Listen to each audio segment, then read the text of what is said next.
আজ আমাদের ন্যাড়া পোড়া, কাল আমাদের দোল। পূর্ণিমাতে চাঁদ উঠেছে, বলো হরি বল। এই ছড়া গাইতে গাইতে আমরা ছোটবেলা থেকেই হোলির আগের দিন বুড়ির ঘর পোড়ানো বা ন্যাড়া পোড়া উৎসব পালন করতাম। ন্যাড়াপোড়া উৎসব আসলে হোলিতা দহন উৎসব। এই হোলিতা দহন লীলাটি আপনারা অনেকেই শুনে থাকবেন, তবুও আমি একবার বলছি। হিরণ্যকশিপু ছিলেন একজন মহান শক্তিশালী রাক্ষস এবং তিনি অধিপত্য করতে চেয়েছিলেন এই ত্রিভুবনে।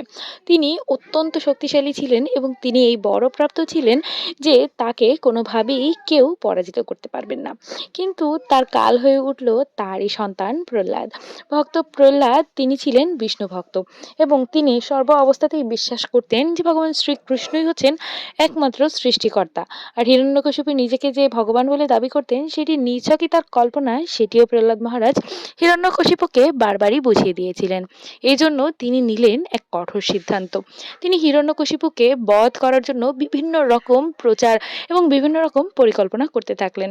তার ভিতরে ছিল বুকে পাথর বেঁধে সাগরের মধ্যে নিক্ষেপ করা, মস্ত পাগলা হাতির পায়ের নিচে তাকে ফেলে দেওয়া, বিষধর সাপের সম্মুখে তাকে ফেলে দেওয়া, এরকম পাহাড়ের উঁচু থেকে ফেলে দেওয়া, এরকম অনেক রকম প্রচেষ্টা হিরণ্যকশিপু করলেন। কিন্তু প্রতিবারই ভগবান শ্রী বিষ্ণু প্রহ্লাদ মহারাজকে রক্ষা করে যাচ্ছিলেন। ঠিক তখনই ফাল্গুনী পূর্ণিমার রাতে হোলিতা, যিনি ছিলেন হিরণ্যকশিপুর বোন এবং তিনিও বরপ্রাপ্ত ছিলেন, তার একটি বিশেষ চাদর নিয়ে, এবং সেই চাদর যতক্ষণ পর্যন্ত তার গায়ে থাকতো ততক্ষণ পর্যন্ত কোনো অগ্নি তাকে স্পর্শ করতে পারতেন না। তাই তিনি হিরণ্যকশিপুকে একটি বুদ্ধি দিলেন এবং বললেন যে, দাদা, আমি প্রহ্লাদকে কোলে নিয়ে অগ্নিকুণ্ডের ভিতরে প্রবেশ করব এবং আমার গায়ে থাকবে আমার এই চাদর, আর অগ্নিকুণ্ডতে ভস্ম হয়ে যাবে প্রহ্লাদ। সেরকমই ব্যবস্থা করা হলো এবং সেই ব্যবস্থা অনুসারে প্রহ্লাদ মহারাজকে নিয়ে হোলিতা প্রবেশ করলো অগ্নিকুণ্ডে, এবং ভগবান শ্রী বিষ্ণু, যিনি স্বয়ং প্রহ্লাদকে রক্ষা করছিলেন, তাকে আর কে মারতে পারে। কথায় বলে না, রাখে হরি মারে কে। তাই প্রহ্লাদ মহারাজের গায়ে উড়ে গিয়ে সেই চাদর পড়ল এবং হোলিতা ভস্মীভূত হয়ে গেল। হোলিতা ভস্মীভূত হওয়ার সাথে সাথে ধ্বংস হয়ে গেল সব ধরনের অশুভ।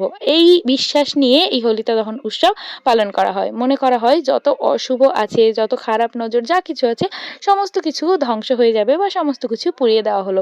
এরপর থেকে আগমন ঘটবে শুভর। এই কথা চিন্তা করে আমরাও পালন করি হোলিতা দহন মহোৎসব।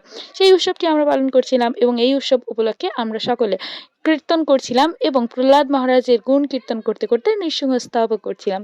খুব আনন্দে আমরা তো এই উৎসবটি পালন করলাম। আপনারা কি কি পালন করছেন?